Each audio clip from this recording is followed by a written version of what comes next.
US में Utah national park को satellite view से देखा जाए तो यहाँ ब्लू कलर की कोई अनोखी सी चीज़ नज़र आ रही है। इस व्यू को थोड़ा और जूम कर लें तो कैनियन के बीचों बीच एक शानदार नज़ारा देखने को मिलता है। ब्लू येलो ग्रीन कलर के टोटल 23 पॉन्ड्स हैं जो इस जगह की खूबसूरती को चार चांद लगा रहे हैं। पर इस वीराने में जहां सारे पहाड़ और चट्टानें ब्राउन कलर की हैं, मगर वहां ये खूबसूरत ब्लू पॉन्ड कर रहे क्या हैं? क्या ये नासा का कोई सीक्रेट प्रोजेक्ट है या फिर कोई स्विमिंग पूल? इसका जो असल मकसद है वो इससे कहीं ज़्यादा फैसिनेटेड है। हु एंड हाउ की वीडियोस में एक बार फिर से खुशामदीद नाजरीन। इन खूबसूरत ब्लू पॉन्ड्स को समझने के लिए 1500 साल पास्ट में जाना पड़ेगा, जब इंसानों ने पहली बार बोनफायर की मदद से एक अजीब सा केमिकल इजाद किया। जी हाँ, वही बोनफायर जो हम सर्दियों में जलाकर अपने कमरे को गर्म रखते हैं। तरीका सिंपल है, सिर्फ चंद लकड़ियों को आग लगानी है, मगर इस बार गर्माइश के लिए नहीं बल्कि पीछे बचने वाली राख के लिए। ये ऐश हम एक पॉट में डालकर इसमें कुछ पानी डालेंगे, क्योंकि ऐश में बहुत सारे केमिकल कंपाउंड्स होते हैं जो कि पानी में डिज़ोल्व होकर पानी का कलर कुछ ऐसा बना देते हैं। अब हम इस पानी को फिल्टर करके धूप में सूखने के लिए रख देंगे। अब जब पानी एवापोरेट हो जाएगा, पीछे कुछ इस तरह के क्रिस्टल्स बच जाएंगे। ये वो केमिकल प्रोडक्ट है जो इंसान कई सदियों से इस्तेमाल करते आ रहे हैं, और क्योंकि ये एक पॉट और ऐश की मदद से बनाया गया है, इसी वजह से इसका नाम पॉट ऐश रखा गया। पहले लोग पॉट ऐश को इस्तेमाल करके यानी सोप साबुन बनाते थे, कपड़ों को रंग करते थे और ग्लास प्रोडक्ट्स के भी प्रोडक्शन में यूज़ करते थे। जैसा कि एनिमल फैट्स को पिघलाकर इसके ऊपर पॉट ऐश डालने से ये लिक्विड साबुन बन जाता है, इसी तरह ग्लास की प्रोडक्शन में पॉट ऐश डालने से ग्लास का मेल्टिंग पॉइंट कम हो जाता है और इसको अपनी पसंद की शेप देना बहुत आसान हो जाता है। इंसानों की बढ़ती हुई पॉपुलेशन के साथ देखते ही देखते पॉट ऐश की डिमांड में भी इजाफा होता गया और इसकी डिमांड इतनी ज़्यादा बढ़ गई कि ईयर 1788 में इसकी प्रोडक्शन के लिए हज़ारों फैक्ट्रीज बन चुकी थी। इन फैक्ट्रीज में सिर्फ लकड़ियां जलाई जाती थी, वो भी सिर्फ ऐश जमा करने के लिए। ईयर 1790 में सैमुअल हॉपकिन एक इन्वेंटर ने पॉट ऐश की इन्वेंशन का नया तरीका इजाद किया, जिससे पॉट ऐश के लिक्विड को धूप में नहीं बल्कि भट्टी में फेंक दिया जाता था। इस नए तरीके से पॉट ऐश की प्रोडक्शन में बहुत ही कम टाइम इस्तेमाल होता था। ये अमेरिकन हिस्ट्री का पहला पेटेंट था जिसको first American president George Washington ने साइन किया था। इस पेटेंट की वजह से पॉट ऐश को बहुत ज़्यादा हाइट मिली, जिसकी वजह से अलग अलग साइंटिस्ट इस पर मुख्तलिफ एक्सपेरिमेंट करना शुरू हो गए। पर इन सब के बीच एक एक्सपेरिमेंट ऐसा था जो कि दुनिया को ही बदल देने वाला था। पेटेंट साइन होने के चंद सालों के बाद 1807 में हम्फ्री डेवी नाम के साइंटिस्ट ने नम पॉट ऐश को एक पॉट में डाला और उसको बैटरी से करंट दिया। उन्होंने नोटिस किया कि पॉट ऐश में छोटे छोटे मेटल्स के बॉल बन रहे हैं और फिर अगले ही लम्हे वो अचानक से ब्लास्ट करके फट गया। डेवी ने दुनिया को एक नया एलिमेंट ढूंढ कर दिया, पर इस एलिमेंट का नाम क्या था? अब क्योंकि ये पॉट ऐश से ही निकला था, इसीलिए डेवी ने इसको पोटेशियम का नाम दे दिया। जी हाँ, पोटेशियम।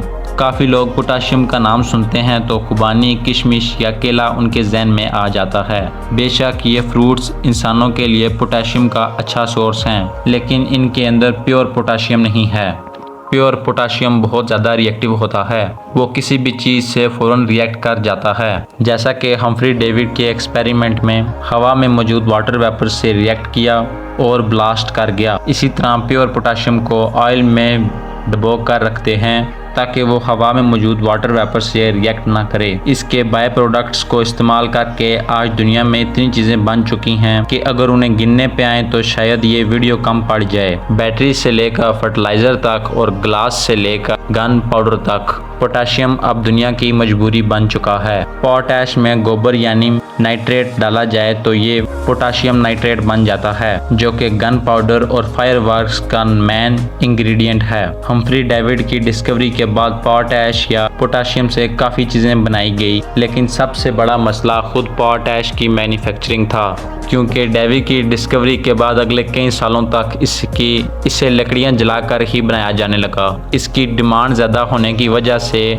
बात यहाँ तक आ गई, यूरोप और अमेरिका के पूरे जंगलात को काटना पड़ गया और ये चीज़ इन्वायरमेंट के लिए सबसे बड़ा खतरा बन गई थी। फिर 1861 में जाकर जर्मनी ने पोटैश की प्रोडक्शन का एक नया तरीका ढूंढ निकाला। वो कहीं और नहीं बल्कि एक खास किस्म के पत्थर के अंदर था और ये पत्थर जर्मनी के पास बहुत ज़्यादा थे। जर्मनी की ये नई खोज जर्मनी के लिए बहुत फ़ायदेमंद साबित हुई। इस पत्थर से पोटैश की प्रोडक्शन ना सिर्फ सस्ती पड़ती थी बल्कि इससे दरख्तों की भी बचत हो गई। अब उनके पास इतना ज़्यादा पोटैश था कि उन्होंने इसको इधर उधर फेंकना शुरू कर दिया, जिससे इसके नए फ़ायदे निकल कर सामने आ गए। पोटैश को ज़मीन पर फेंकने से ये पता चलाया गया कि फसल की प्रोडक्शन बहुत जल्दी से हो रही है और वो भी कम पानी देने से। अक्सर फार्मर्स को पानी का बहुत बड़ा मसला रहता था। इस पोटैश के डालने की वजह से कम पानी में भी फसलें सही फल देने लग पड़ी। कुछ ही सालों में जर्मनी पोटैश का नंबर 1 एक्सपोर्टर बन गया। 1910 में यानी वर्ल्ड वॉर 1 से सिर्फ 4 साल पहले जब पूरी दुनिया जर्मनी के पोटैश पर डिपेंडेंट हो गई तो जर्मनी ने अपना पहला वार पोटैश की एक्सपोर्ट बंद करके किया।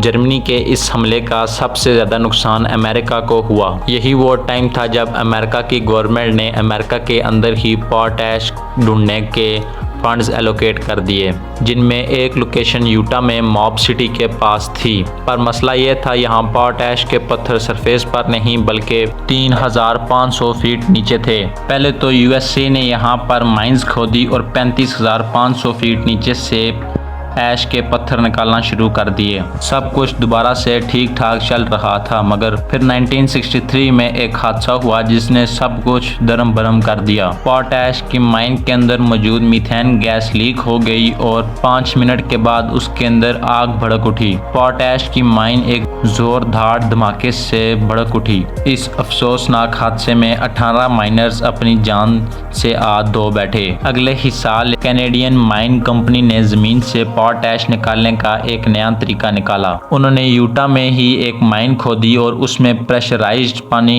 डाला। पोटैश उस प्रेशराइज्ड पानी में मिक्स हो जाते थे और दूसरी पाइपलाइन से ऊपर आकर पाउंड्स में तब्दील हो जाते थे। यही वो सेम पाउंड्स हैं जिनको आज हम मुख्तलिफ कलर्स में देख सकते हैं। अगर आप ये सोच रहे हैं कि इसका ब्लू कलर इसमें मौजूद पोटैश की वजह से है तो आप गलत हैं। पानी का कलर ब्लू करने के लिए इसमें कॉपर सल्फेट मिलाया जाता है ताकि खड़े खड़े पानी में बैक्टीरिया की भी ग्रोथ ना हो और ब्लू ब्लू भी नजर आए। यूटा के इस लोकेशन में टोटल 23 पॉन्ड्स हैं जो 400 एकड़ के एरिया पर फैले हुए हैं। एक एक पॉन्ड को एवेपोरेट होने में करीब 6 से 8 महीने लगते हैं। जैसे जैसे पानी कम होता जाता है ये ब्लू से ग्रीन और फिर येलो हो जाते हैं और फिर आखिर में ये वाइट क्रिस्टल्स की फॉर्म में पोटैश बचता है जिसको ट्रक्स में लोड करके भेज दिया जाता है। पोटैश सदियों से इंसान अपने प्रैक्टिकल यूज के लिए इस्तेमाल करते रहे हैं और सदियों से ही ये इंसान का मेजर अर्निंग सोर्स भी रहा है। एक एस्टिमेट के थ्रू मॉब सिटी में जमीन के नीचे करीब 2 बिलियन टन मॉब ऐश है। एक टन की कीमत $330 है। इसका मतलब ये कि सिर्फ यही लोकेशन अमेरिका को $660 बिलियन कमा कर दे सकती है। उम्मीद है हु एंड हाउ की ये वीडियो भी आप भरपूर लाइक और शेयर करेंगे। आप लोगों के प्यार भरे कमेंट्स का बेहद शुक्रिया। मिलते हैं अगली शानदार वीडियो में। अल्लाह हाफिज।